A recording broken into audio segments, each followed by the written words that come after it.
Sebelum kamu masuk ke dalam laboratorium, kamu harus tahu dulu apa-apa saja tata tertib yang wajib kamu patuhi.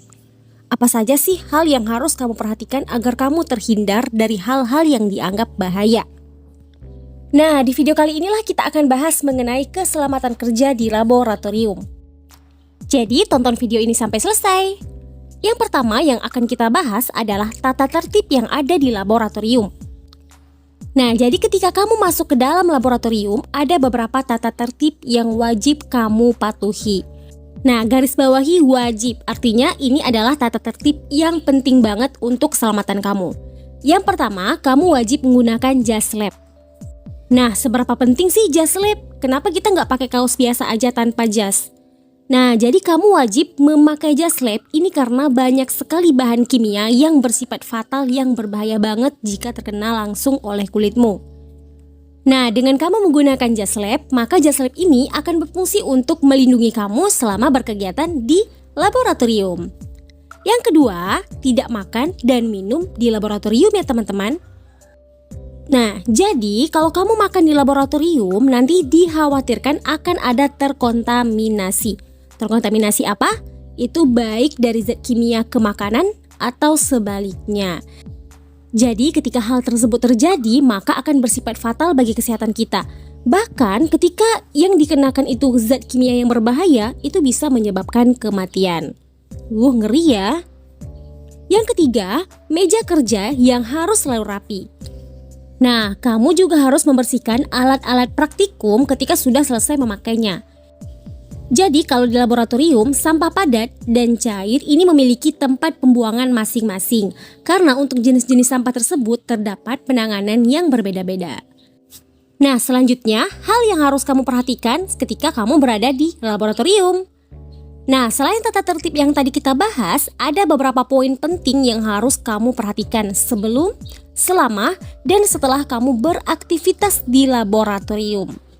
Apa saja itu? Yang pertama, selain tadi menggunakan jas lab, kamu juga harus menggunakan masker yang menutupi mulut dan hidung, lalu gunakan kacamata pelindung, dan sarung tangan. Yang kedua, gunakan alat bantu seperti pipa kaca, pipet tetes, sendok plastik, atau pinset untuk mengambil zat-zat atau bahan. Nah, jadi harus dengan bantuan alat ya guys, jadi nggak boleh dengan tangan secara langsung. Yang ketiga, jangan mencium zat kimia secara langsung. Jadi, cara membauinya adalah dengan cara mengibaskan tangan ke mulut tabung. Yang keempat, ketika hendak memanaskan tabung reaksi, arahkan mulut tabung reaksi tersebut menjauhi wajah. Dan yang kelima, ketika kamu setelah selesai praktikum, jangan lupa kamu cuci tangan dengan sabun. Nah, itulah beberapa hal yang harus kamu perhatikan ketika kamu berada di laboratorium. Oke, selanjutnya simbol-simbol keselamatan kerja di laboratorium. Nah, untuk menjaga keselamatan kerja di laboratorium, kamu harus tahu simbol bahan yang ada di laboratorium. Apa-apa saja itu? Yang pertama, mudah meledak. Yang kedua, mudah teroksidasi. Yang ketiga, ada bahan yang mudah terbakar. Lalu ada yang sangat mudah terbakar. Kemudian ada bahan beracun, sangat beracun. Kemudian ada bahaya iritasi, lalu ada yang bersifat korosif, dan bahaya bagi lingkungan. Nah, jadi inilah 9 simbol bahan kimia yang ada di laboratorium. Jadi kamu wajib banget tahu ini, supaya kamu bisa hati-hati dalam bekerja. Oke, pembahasan selanjutnya, bagaimana ketika kita mengalami kecelakaan di laboratorium? Pertolongan pertama apa yang harus dilakukan? Nah, jika kamu dan temanmu mengalami kecelakaan kerja di laboratorium, hal pertama yang harus kamu lakukan adalah tetap tenang dan jangan panik.